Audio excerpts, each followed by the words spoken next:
Hello, hi to everybody. Hi to everybody who's joining us for this session on our channel.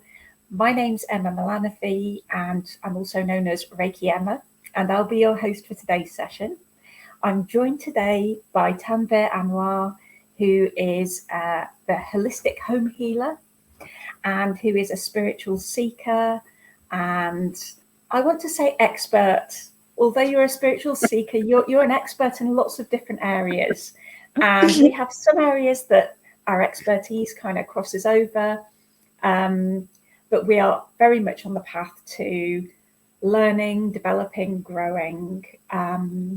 So yes, we're here today to talk about a little bit about some questions that people quite often encounter and ask in the early stages of their spiritual journey. And we're going to just kind of draw out a few of those and look at them from our different perspectives, because there's never just one way of looking at these things. There's always, it really depends on your background and your experience and your journey. So it can be so beneficial to get different points of view, because mine will resonate with some people and Tanvir's will resonate with others. And so, yes, we're going to talk about this subject today. So, Tanvir, is there anything you'd like to say before we get started? Thanks for having me, Emma. So today we will discuss about the spiritual progress for a beginner, and the topic will be mostly on what the hardship they're facing. So we have prepared some questionnaires. So if our viewers wants to add some more question, they can drop their question in the comment section. So we'll get back to them. Yeah. Yes, that's the comment section is just awesome, and we love questions. So anytime on our channel, just pop questions down there, like and subscribe so that you get updated on new videos as well, and also on when your questions receive a response. So yeah, and who knows, if you put a really challenging and interesting question down there, we might feature it for one of our future recordings. So would you like to kick off with the first question, Tanvir, or shall I? Yeah, you can carry on. Yeah. Yeah. Okay. So question number one: what is the first simple thing to do as a beginner? That's a really good one. Yes, that's a very good question. So I would suggest our viewer to look our previous recording where we have talked about spirituality and dowsing. So it would be easier for them to get a grasp on what is spirituality is. So today, right now, we are focusing on what the hardship a beginner faces in their earlier stages. Because it can feel quite overwhelming, can't it? Yeah. It's So such a big subject. Where to begin? I was It's just I was just thinking that where to start. So mm, let's focus on something, my own opinion, which I mhm. have faced in my earlier stages. So one thing I must say that people should begin with a very open mind of thinking Mhm. and Yeah. being non-judgmental view Yes, to themselves. to themselves, to others, everything. Yes. Because generally what's happened, we people are too much used to in judging others and ourselves as well.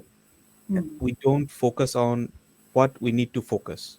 It's a distraction, isn't it? It's a distraction, and also it's something your mind is going from here to there, there to here. So Mhm. it's making you busy all the time, Yeah. and it's not producing anything productive. No, it's not. And your our perspective is always going to be imperfect. So this idea of judging and categorizing and putting in boxes, it's not. It's never going to accomplish anything. It's Right. never going to be accurate. And even if we did have all the wisdom and the knowledge and the insight, and we were able to do that, what exactly Mhm. would that benefit anybody? So Uh, yeah, judgment as well starts with the self, doesn't mhm. it? It really does. All of these things start with the self. So we really have to heal our relationship with ourselves and develop loving kindness and compassion and tolerance of imperfection in ourselves, so that we can start on this path, and so that we can let go of judgments of others, because our relationship with ourselves, I believe, sets the tone for every other relationship. So always start with the self, and always with kindness and tolerance, as though you're dealing with a child who's quite young and doesn't understand, and you need to be quite gentle but firm. Right. Yeah, you're absolutely right. I just want to say one thing here. Mm-hmm. Most of the people tries to think that now I am in a very early stage of the spirituality. So what one thing I need to start is like doing meditation. So they Mm, just get jump into the meditation without understanding the full context. I think a preparation is needed. So yeah. at that stage, I think that non-judgmental view on yourself and how you are thinking about the others, that's the main thing. So Yes. it's like a certain thing is happening surrounding you, just don't put a thought that it's good or it's bad, or I'm Mm, doing good thing, I'm doing bad thing. Just don't focus on that particular type of opinion, rather no. than focus that what is happening and why it is Mm, happening. Try to understand the whole thing, because if we just put our judgment on to something, that's mean we are now decided that this thing is happening uh, on my view that it is right, or that mm, is not wrong, but we don't know mm. the what's the context behind that thing. Yes, Yeah. and it stops us from being present. That's Right. absolutely spot on, Tanvir. It does Yeah. stop us from being present. It's as though Yeah. we've put it in the box, and now we don't have to think about it anymore, isn't it? Right.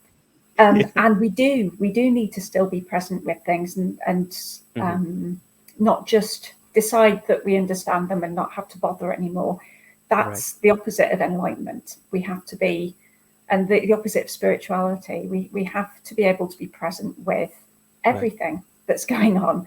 Yeah. Um, so yeah, thank you for that. Yeah, That's just want to yeah. add one thing along with that, being in the present. So Mm-hmm. when we are non-judgmental, being in the present, that also increase our awareness, which is too much crucial for the growth of spirituality. If Mm-hmm. we're not aware about what's happening surrounding us or what's happening inside me, if we cannot sense those type of feelings, then it Mm-hmm. might be difficult to progress. Yeah. Yeah. And we have to be able to be patient and sit with Right. discomfort around those things, because it's not comfortable. And as human beings, we want to just skip to the end all the time, don't we? There's this tendency to, we want to envisage where we want to be, and we want to figure it all out. And then we want to zoom forward in the storyline and just be there and not bother about much of the in between Right. stuff. Yeah. But I get the sense that that comes from our kind of I don't know, that the aspect of humanity that Hmm. is kind of the more spiritual side, ironically, and this may be a little bit of an advanced thing to Yeah. come out with at this point, Yeah. but I'm just going to say it anyway. Okay, so um, and quantum physics says that everything and everything kind of exists in all of its possible permutations in the quantum field at once. Everything is true, Right. everything is already there. Yeah. But as human beings, we are not in the quantum field in our bodies. We are here. So we do have to be bound by time. We have to allow time to unfold and experiences to happen, and to not lose patience with that and not cut ourselves off from that in our little minds and little stories that we tell. We have to be able to sit with frankly, the boredom and the Hmm. discomfort, and let it all be, just as it is. And that's not easy to do, is it? No. No. The thing is, since I'm get into the quantum physics stuff, the Mm, whole thing's making more sense, because what we used to think spirituality in context of Newtonian physics, mm, But the thing is, Newtonian physics is good for worldly stuff, but when Yeah. things get into more intense in energy form, Hmm. then we need quantum physics. And Yes. the concept of quantum physics is completely aligned with the spirituality. So the Yes. things. Have you seen, right, viewers? There's this really awesome thing that's happened recently, and it's been reported in the news. And I Mhm, will put something in the description or the comments, a link to it. So I think it's using quantum computers. Scientists have had these quantum computers generate a visualization of mhm, quantum entanglement. mhm. So it's a picture that shows it how it works, and it is the yin and yang symbol. I kid you not, Yeah. literally yin and Right. yang. And Yeah. this is not something that they programmed in to show yin and yang. This is something they programmed in to show how quantum entanglement works. Yeah. Yeah. So So flipping heck. yeah. So I completely resonate that thing what you are saying. So it's like Yeah. in the quantum entanglement. Suppose you are having two electron is moving. One is in a Hmm. positive direction and another is a negative direction. So Hmm. when those are entangled, so Hmm. suppose you are creating a situation when you are putting one uh, electron to another part of the universe and the other electron is the another part of the universe. Hmm. You can easily say by observing one electron's movement that how the movement of that electron is uh, happening over there, whether Yeah. they're in the closed circuit or not, Hmm. because it is moving in the different direction. So it's like as yin and yang, but that's a Yeah. very big topic. We can talk it about quantum physics and spirituality in some other session. Yeah. Definitely, definitely. I just did want to chuck that in there though, because it just the whole quantum nature that Mhm. we have within us kind of makes, I feel like that makes us want to jump ahead to the end sometimes. And Mhm. really that's kind of missing the point of life. If we jump ahead to the end, then we don't have much of life left, do we? We have to Yeah. let ourselves just be sometimes. And I Right. think that kind of brings us rather nicely to the second question in Mhm. a way, which is Mhm. about how does a person control their thoughts and their chatty mind? And this is something so many people struggle with. Um, would you like to go first? Yeah. I mean, to me, the thing is, I was reading a book, The Chimp, in my head or in my mind. I Okay. cannot quote the exact name, but it is saying that how our mind works, and the more we are trying to control the chimp, it's Hmm. getting more aggressive and doing Yes. something wrong. So, Yes.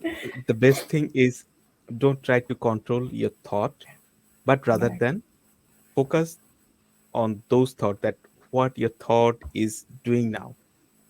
So Hmm. over the time when you are going to focus on your thought, those thought will come into a plane shape. So you will feel that it's not moving or it's not chatty like before. Hmm. So it's getting calm and quiet day by day. And that's the golden moment which we are trying to achieve. Hmm. I mean, whether you are a beginner, whether you are intermediate or expert, the main thing we want to make our mind or program our mind in such a way so that our conscious thought can control that particular thought process without getting deviated. The main thing, let's not try to control it, but rather than Yes. try to focus on the thought that what it is doing. The Yeah. more we try to focus on our thought, we will see that it's uh, stop its naughty movement, which it shouldn't shouldn't do. Yeah. And to achieve that thing, I think meditation is a very good practice. Mm. And if we continue with our breath work, uh, meditations, yoga practice, that will also help a lot to make our mind calm day by day. What's your thought on that? Yeah, I'm with you on that. That's a really nicely that's really nicely summed up. Thank you, Mhm. Tanvir. I've this is something I've come across in lots of different areas of my life and my work and my spiritual path. I've heard it described as basically that the brain is part of the body, but the brain produces all of these thoughts, a bit like a gland produces hormones. It's what it does. It produces thoughts, and they are actually part of the body's way of keeping everything, keeping homeostasis, keeping us healthy and alive.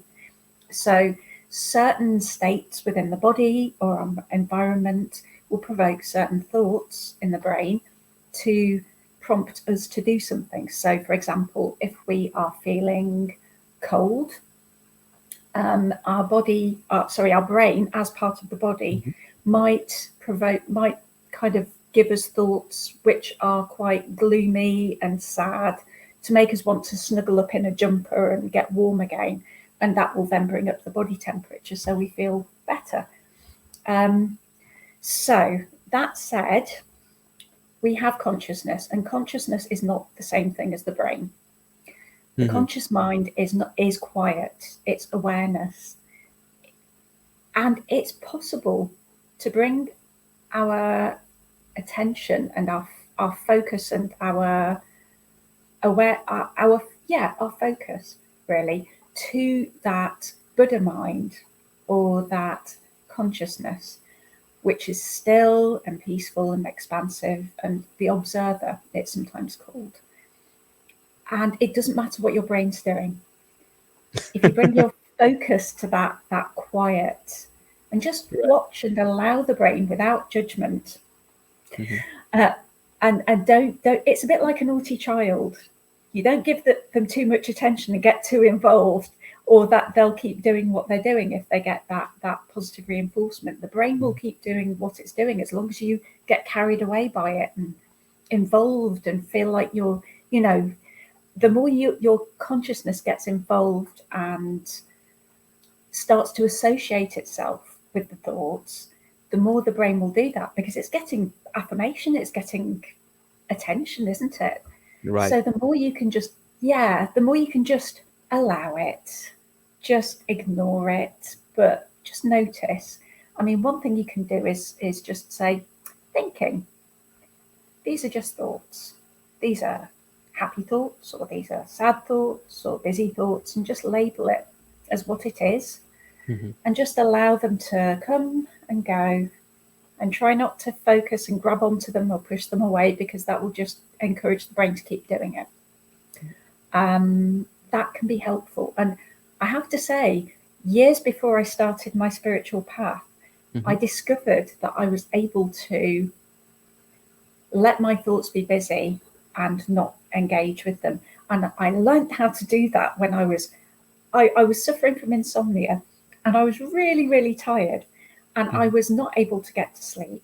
And I was so desperate for sleep. In the end, I just I just received this prompting. Somehow the idea just occurred to me to Mhm. let the mind do what it's doing, just like background noise, like a TV. Right. Just let the brain keep doing what it's doing and realize that that's okay. The brain's taking care of the thinking. I'm just going to go to sleep and have that background noise there in the background, and it worked.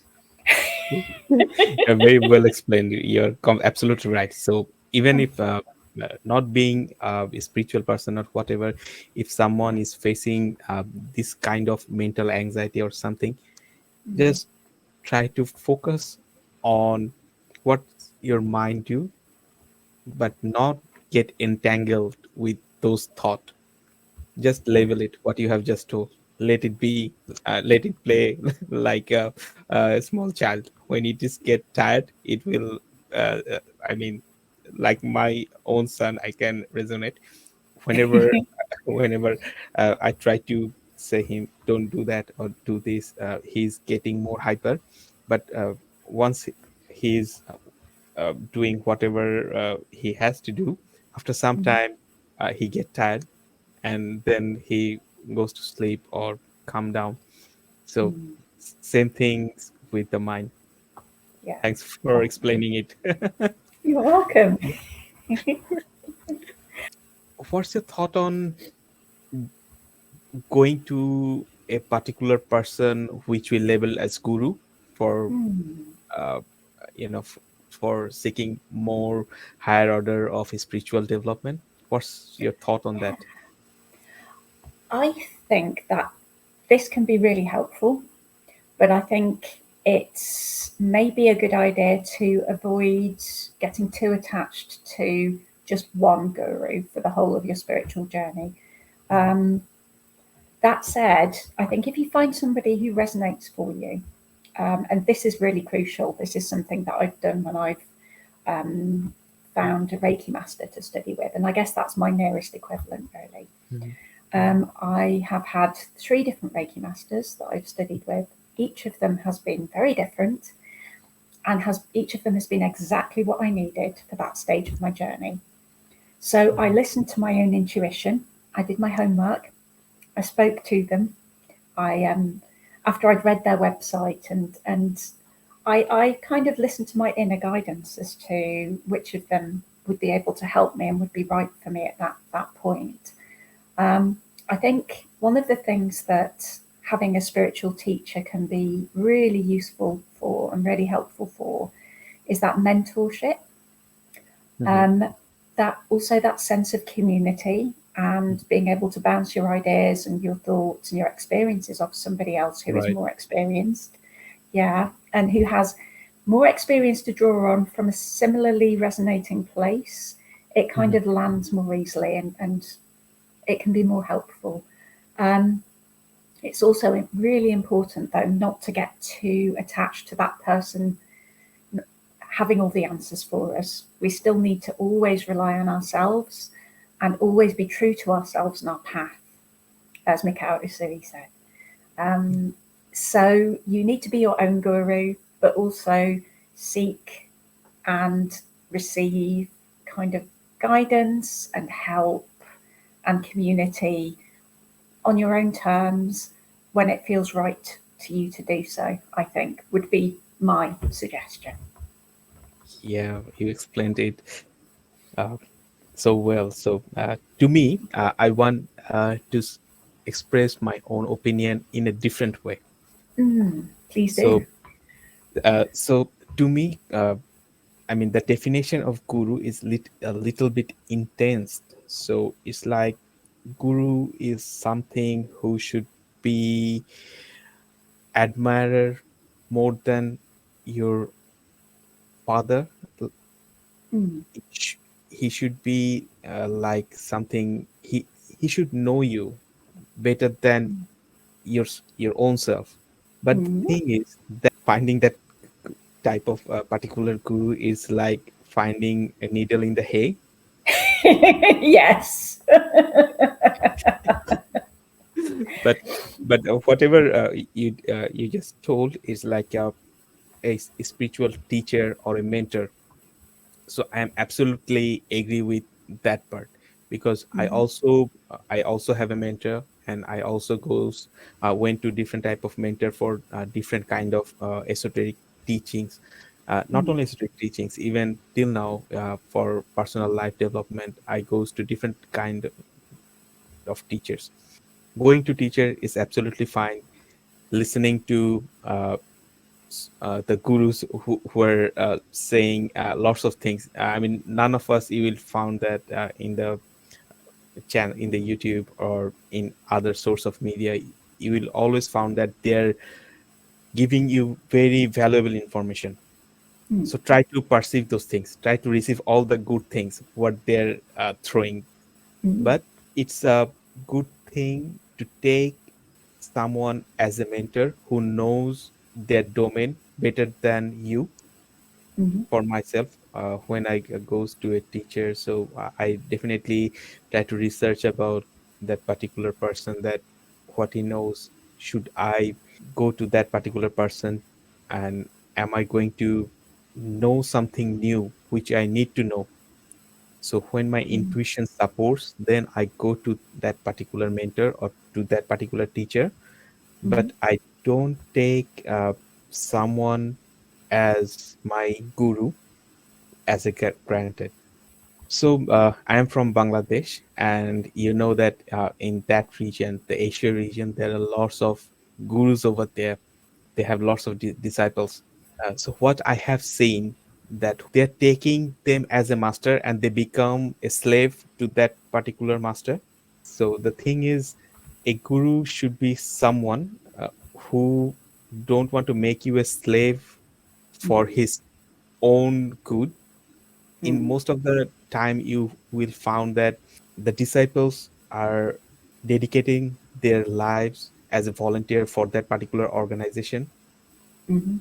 And I have seen that people dedicated themselves to that particular organization, Mhm. which they're saying that it's a spiritual organization.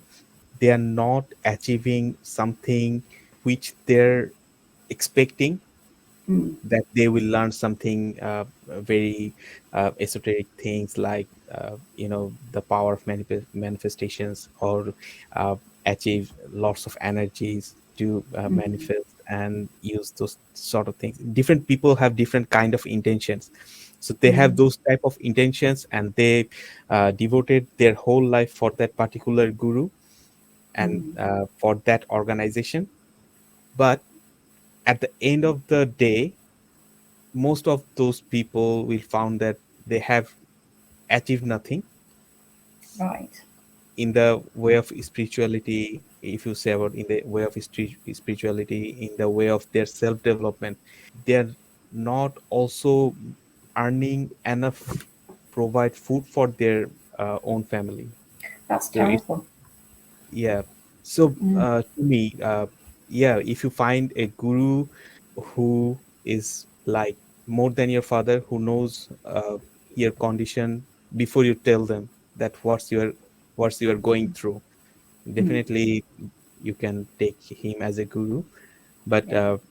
apart from that, just don't jump on some master who is saying something very good and motivating, giving some motivating speech, and take him as your guru and giving the full power to him or Yeah. her, and you have no control on your process, that what you are going to achieve on.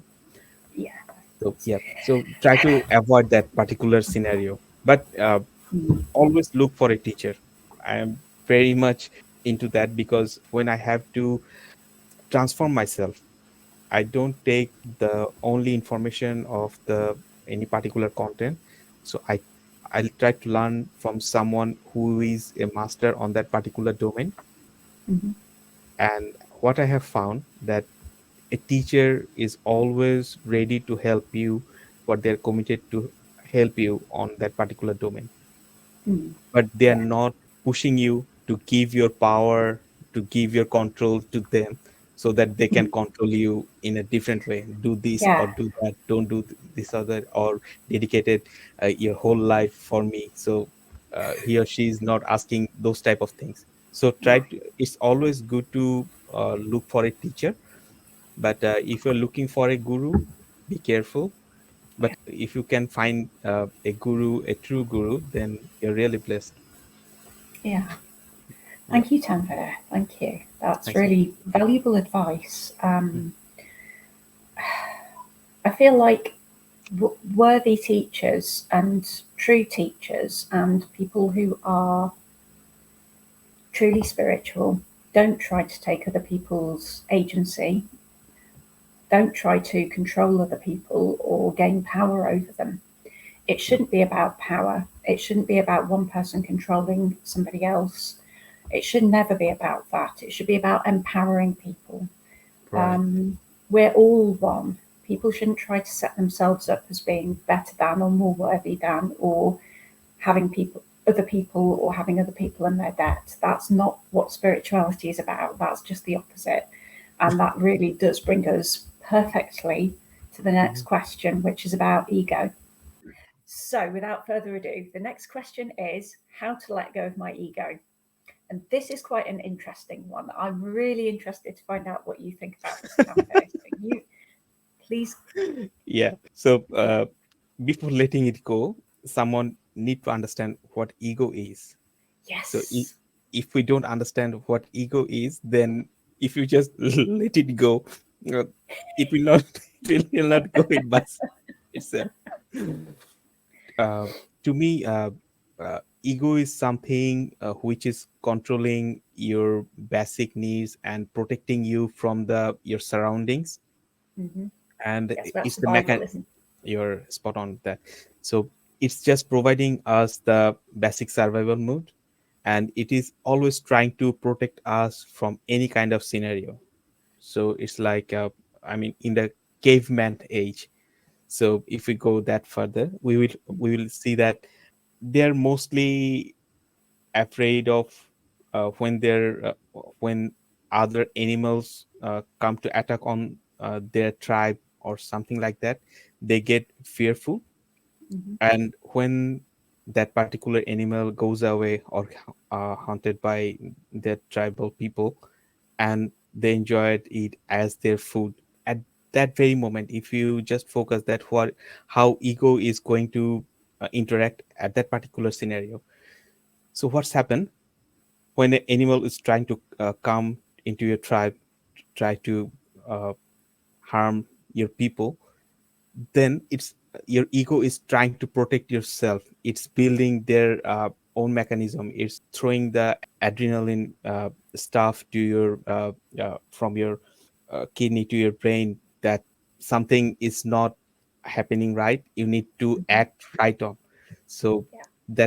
that thing is like ego is trying to protect ourselves in a way from the environmental hazard. But right Mm-hmm. now our ego is trying to think about, okay, you are sitting on your couch, you're enjoying your coffee, and then suddenly you're thinking that if a snake comes from the garden, then what will happen? So there is no valid kind of reason to think about that thing, but ego is trying to protect yourself over, I mean, it's like being overprotected for you Mm-hmm. right now. So it's trying to pushing you from your comfort zone toward backwards, so that you don't enjoy your life, but rather be in the fear.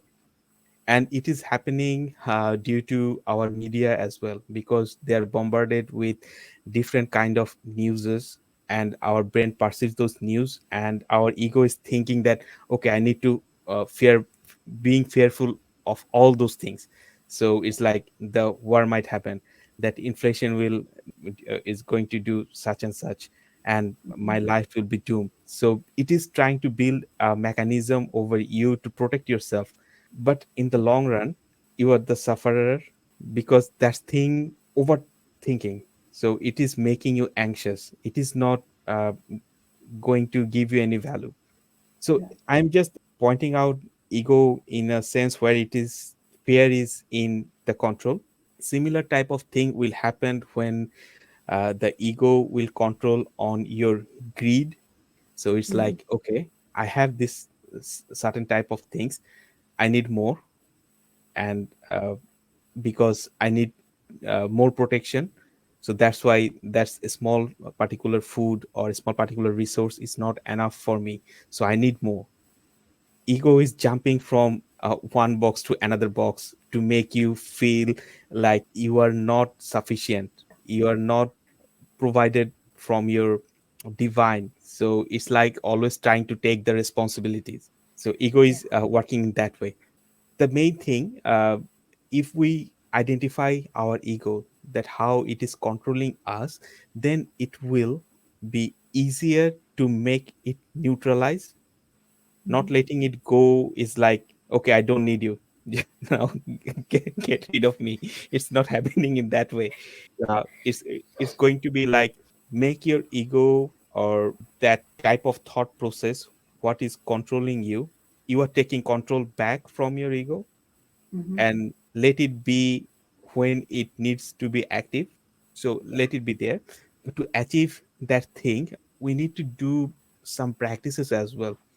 First of all, for me, what worked like a charm is like grounding.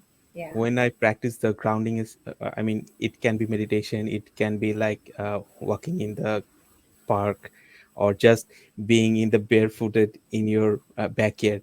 So Mm. what I generally do, so it's always helped me. So it's like all those all those detrimental thought process is going through my body to the ground, and it is sucking all those detrimental energies which Mhm. are not needed right now for me. So that thing worked for me. And apart from that, meditation is a very good practice. Oh, yes, Yeah. very much so. And I want to say that when you will achieve the feeling of oneness, you are being with the one, the ego will never take control on you. So it Mm. will be there, but in a neutral way. Mm. It will work as it should be, but it will Yeah, not take control. yeah. So that is my thought. So I will Mm. say some other parts, but before that, I want to hear your opinion on ego. Thank you, Tanvir. That was beautifully put. That Thank you. covered such a lot, and it was awesome. I would like to say a couple of things about Mhm. that first example you gave.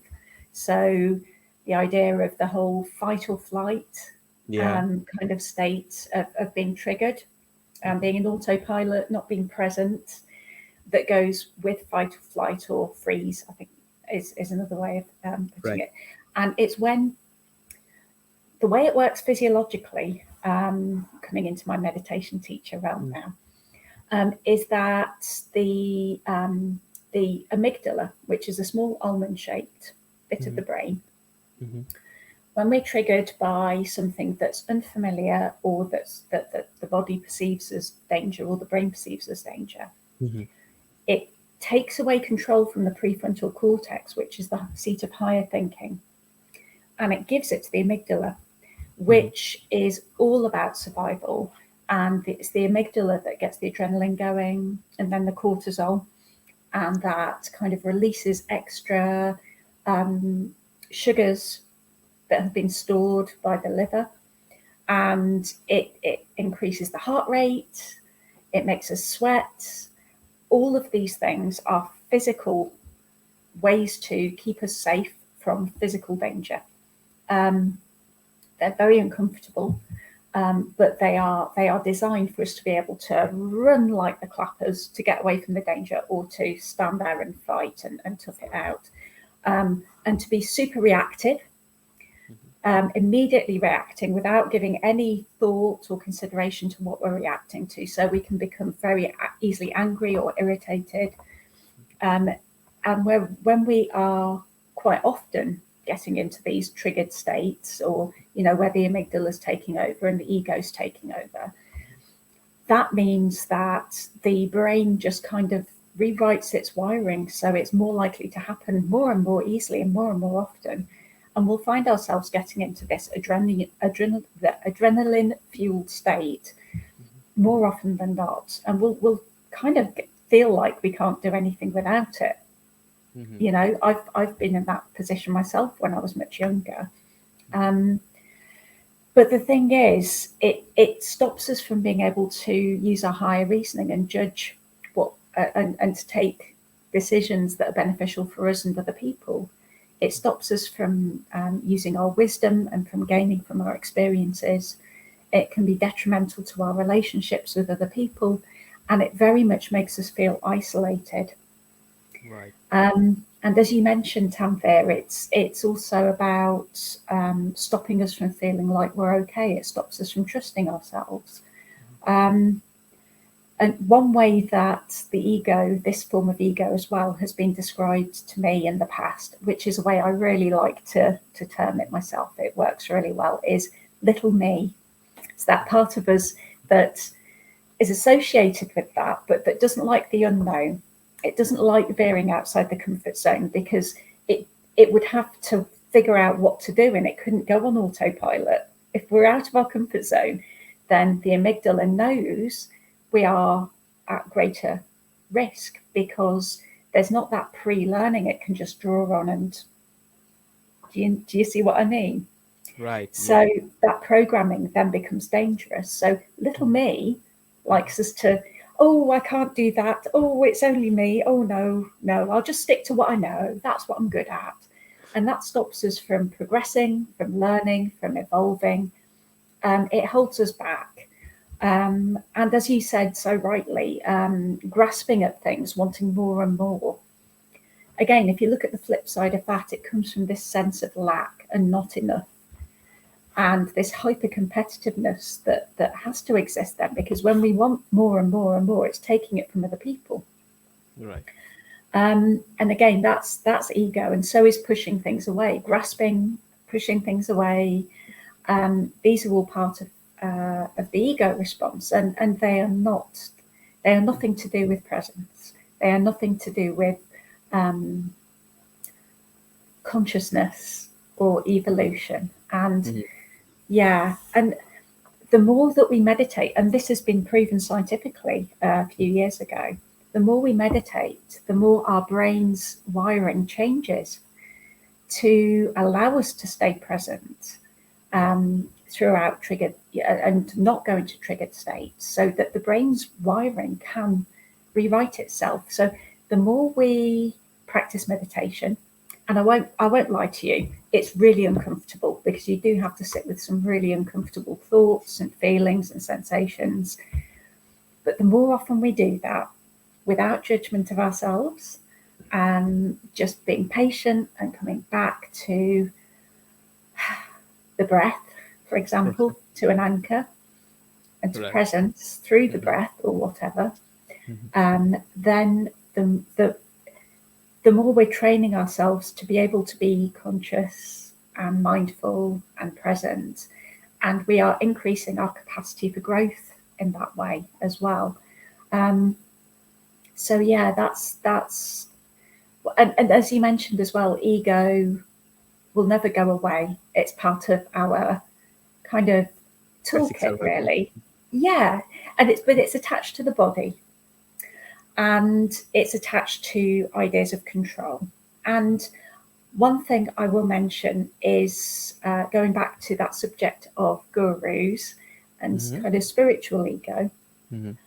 There are spiritual paths that have existed and that still do exist, kind of more esoteric realms, which are more to do with the ego and kind of developing the ego and the will, the internal will, as a power source. Really, it's tapping into the ego and the will rather than having this oneness. It's about asserting and controlling and domineering and dominating. And there are some paths that are about that, and that's how they work. So there's kind of both ways you can go with this. I personally am along the lines of no ego. But I guess there are also situations, thinking about it, going to my Reiki reading and training, where you do have to protect yourself from, I won't say from danger, but from danger, or you might have to protect others from difficulty or danger, or people who want to take advantage and to try their luck. And in those situations, having kind of a strong ego or persona to draw on can be helpful to basically to keep time wasters at bay.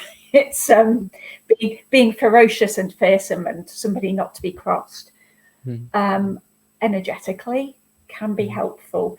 And I'm going into something I read here by Franz Steiner, the great Reiki master and author, who is from the International House of Reiki. He's one of the co-founders of that.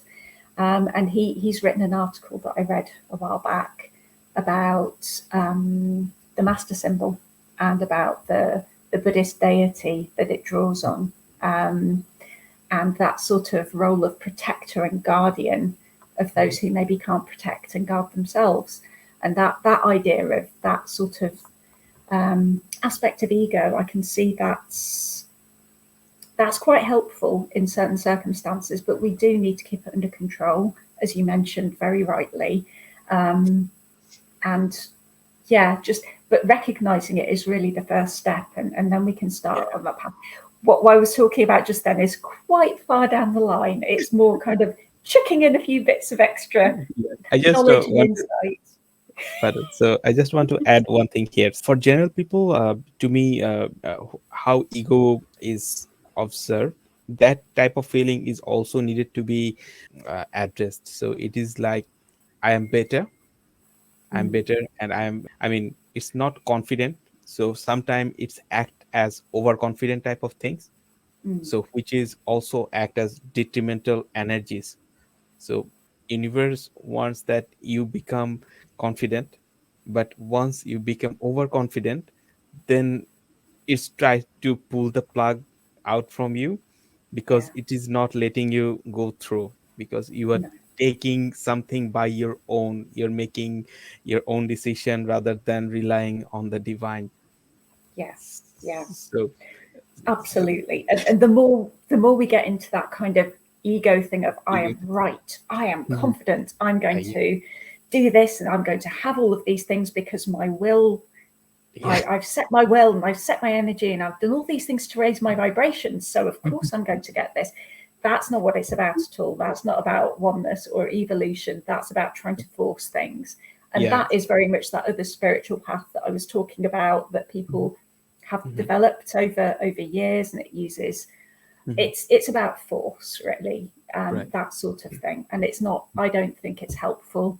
It does attract some people, you know, the idea of asserting power and being the same as the gods kind of attracts some people. Mhm. But I think for spiritual seekers, it's a bit of a rabbit hole that you probably don't want to go down, because it leads to some consequences. Yeah. And if you do want to achieve enlightenment, that's not really the way to do it. Yeah. If you want to progress and to develop spiritually, humility and being willing to be wrong, because we all have to be willing to be wrong. We'll never be able to learn if we don't let Right. go of old ways of thinking that were helpful before but aren't anymore.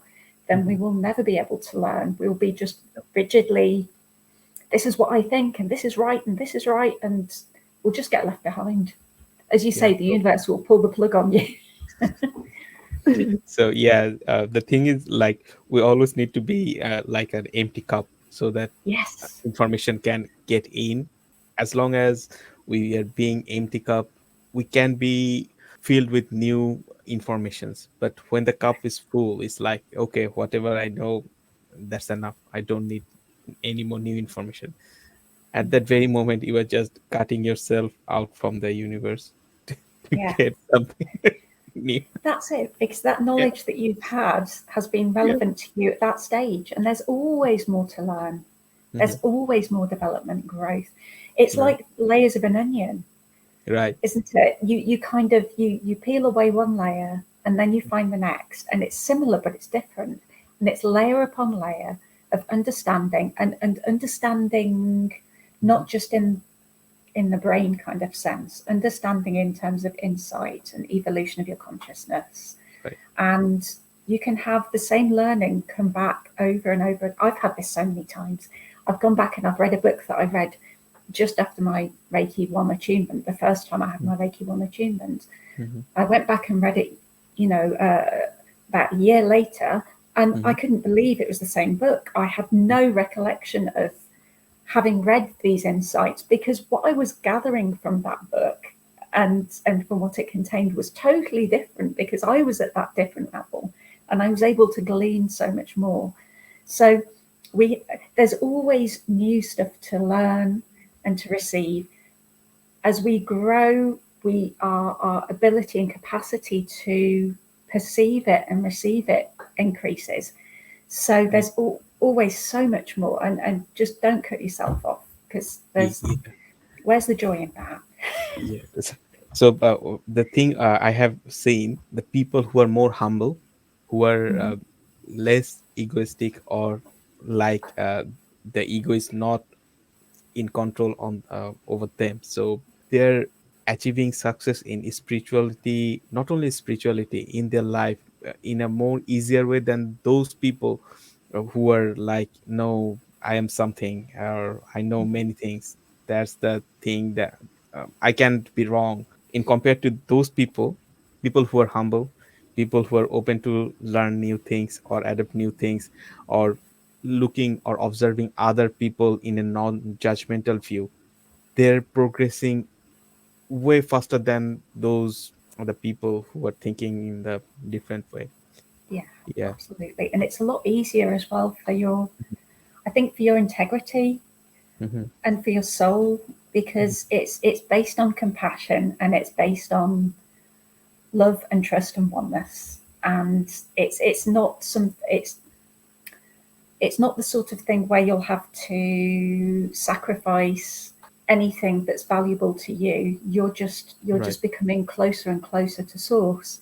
Whereas I think if you follow a path that's about gaining by ego, Mm-hmm. and by bringing things in and by grabbing on to control, you will ultimately have situations where you'll have to choose. I can imagine where you'll have to choose between what you know is right and what you want for yourself, Right. you know?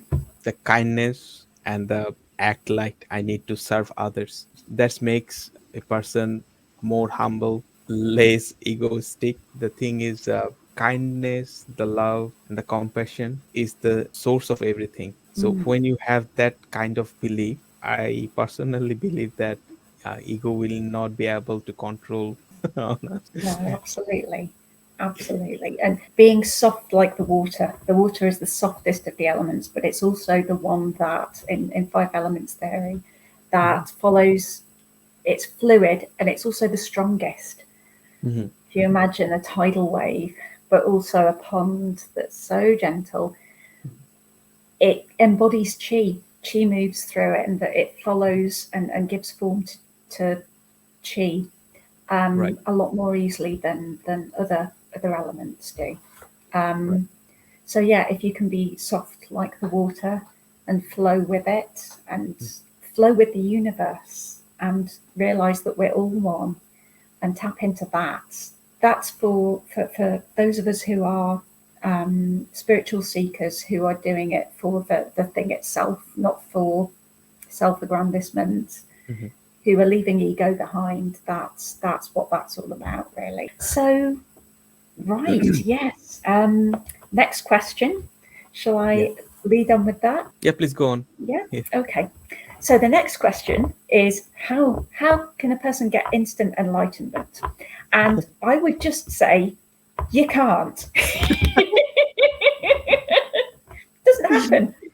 It may Yeah. seem as though it happens, but you have to be ready for it to happen, for it to happen. Yeah. Um, yeah. I mean, so Mikao Usui, who achieved enlightenment on Mount Karama in 1922, he tried for years to become enlightened. He tried and failed. He tried and failed and tried and failed. And eventually, when his master, the head monk at the monastery he was working at and studying at, told him, suggested to him that he should try to die, because that is the key to achieving enlightenment. When you go up a holy mountain within Shinto and Buddhism, you have to see life and death with equanimity, not clinging to one or pushing it away. So again, there's the ego going, isn't it? You have to be willing to die, but not wanting to die. You have to see life and death as both parts of the same thing.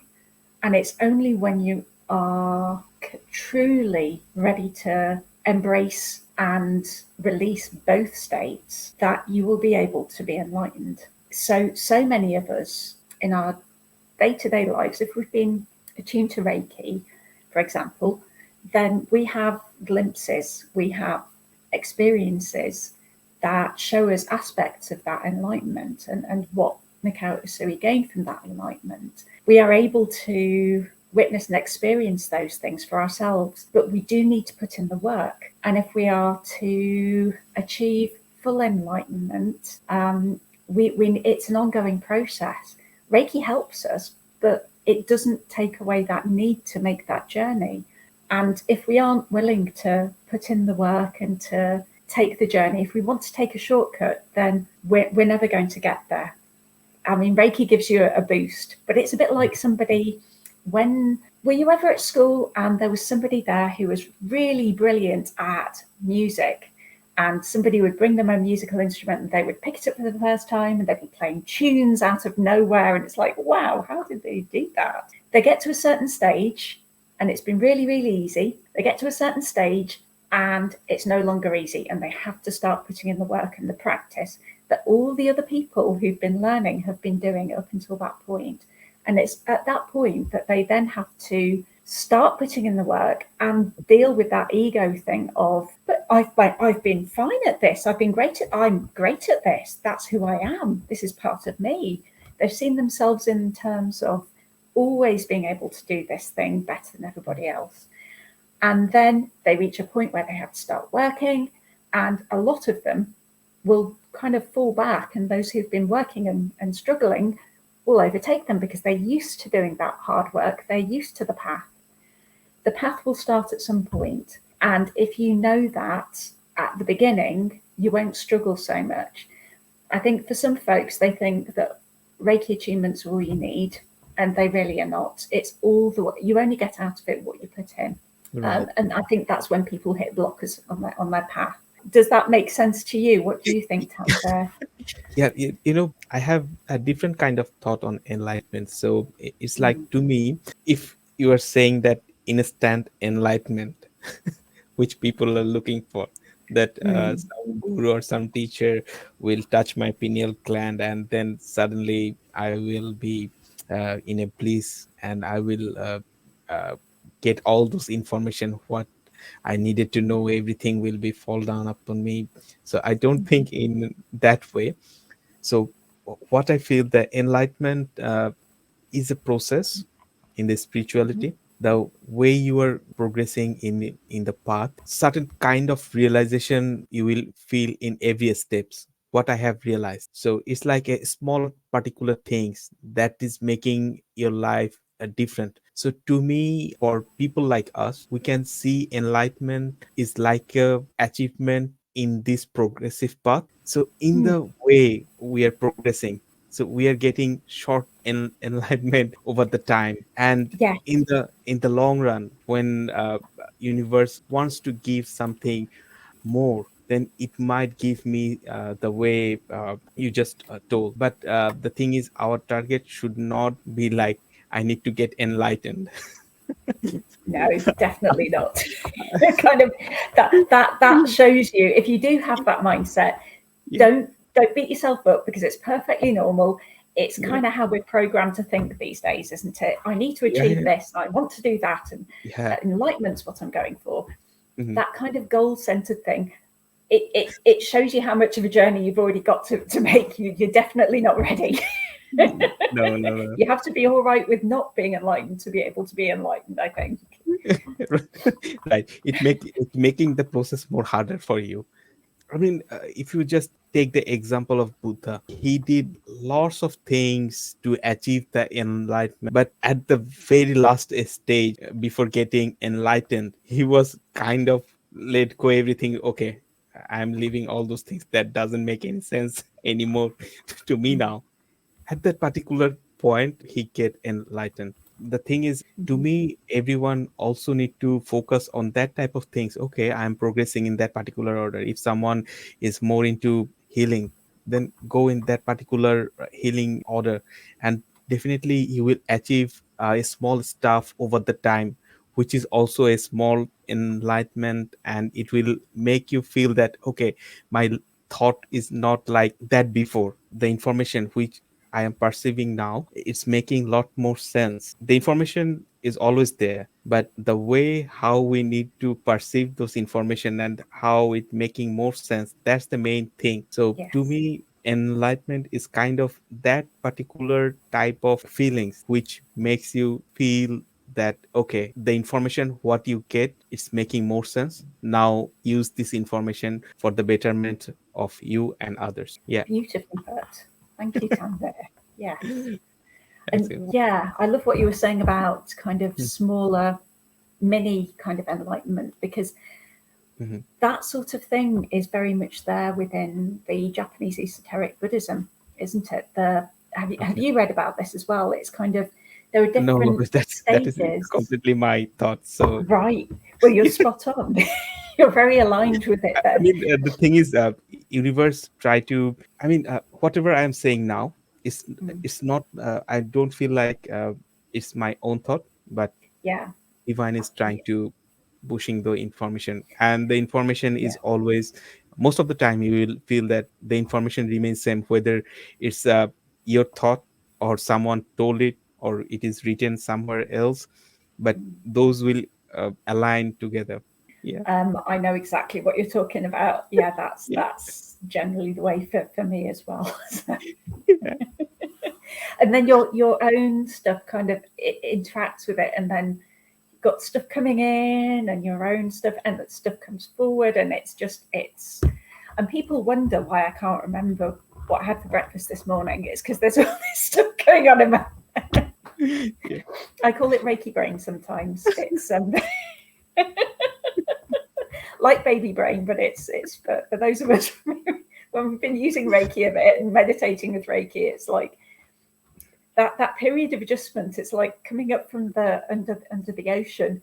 You've got to Mhm. do it slowly, or you'll get the bends. It's Mhm. coming back from that other place. Anyway, I'm digressing. But yes, many kind of enlightenment, kind of temporary ones, enlightenment experiences are called satori, Satori, and that's obviously that's in pinyin, the Mhm. anglicization of Japanese. But yeah, that's a thing. And there are other forms of enlightenment which are, to different degrees that you Mhm. get over you.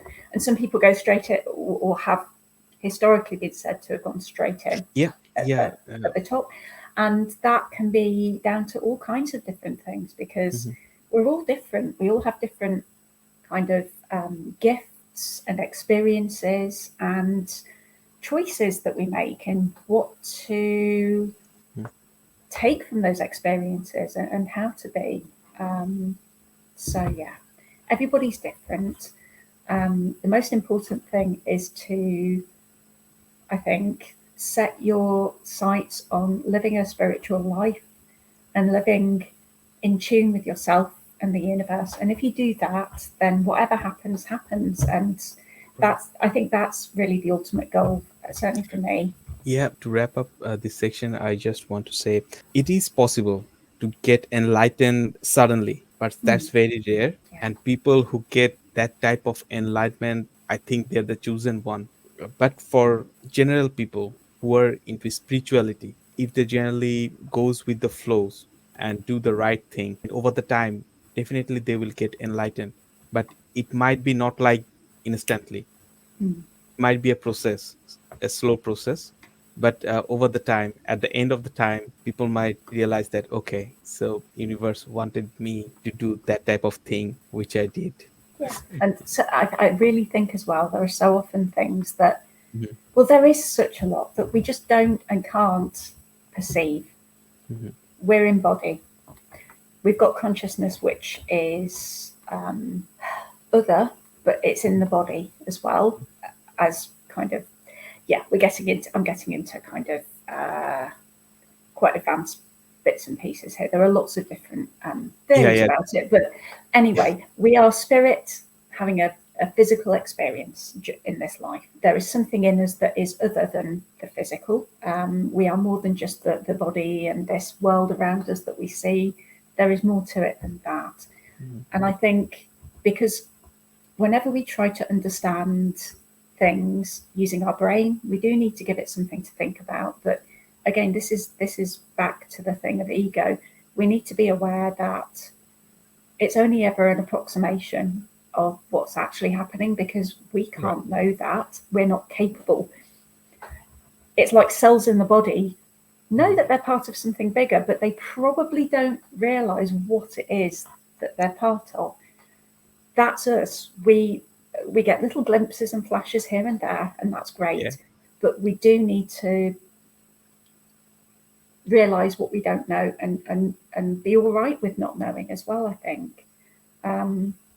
So yeah, As long as, sorry, so as long as we are open to learn new things, to accept yeah, the true, rather than being egoistic, which we have yeah, explained earlier. So yeah, definitely, it will make more sense then. yeah. And I think if you are a really advanced person, I don't think it's necessarily formulaic. So if somebody is going to get enlightened, it's not a case of following step 1, step 2, step 3. There might be things that they are meant to accomplish in their lives before then, to help other people or to help move things forward. It might be that they never ever learn what it was, what their purpose in relation to that was. And that's fine. It doesn't mean that they're lesser. They could be achieving even more important Right.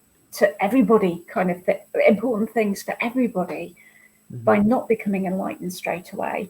And they might not know that, and everybody around them might not know that. So it's really important not to look down on ourselves, or not to see it as a failing if you don't achieve enlightenment. Because it's not a race, it's not competition. We are part of something so much bigger than we could possibly ever comprehend. And we just need to let it be as it is and trust, I think. Well, I feel like this is probably a good time to draw today's session to a close. How about you? Yep. I mean, we Yeah. can go through our other question in the next session. I think it Yeah. will make more sense. And in the meantime, if our viewers has any questions, we can also get back to them as well. That would be great. Yeah. So don't Right. forget to like, subscribe, and pop your comments down below in Yeah. the comments section, and we'll get back to you as quickly as possible, and as thoughtfully as possible. And if Yeah. we don't have the answers ourselves, we will do our best to point you in a helpful direction to get you started. Right. Okay. So thank you so much for joining us today. It's been wonderful to have you here. I hope you've enjoyed today's session, and that some of what we've said's been resonating with you or has been of interest. And big thanks to my wonderful guest, Tanvir Anwar. Thank you so much for sharing your wisdom and your knowledge and your learning, and yeah, really interesting and thought-provoking session today. I've really Right. enjoyed it. Yeah. Thanks, Emma, for giving me the opportunity to share my thoughts. Hope in the future session we will discuss more about some esoteric teaching as well. Absolutely. Yeah. Forward to that. Okay, well, take care. And as always, stay curious. And yeah, see you soon. Yeah. Bye.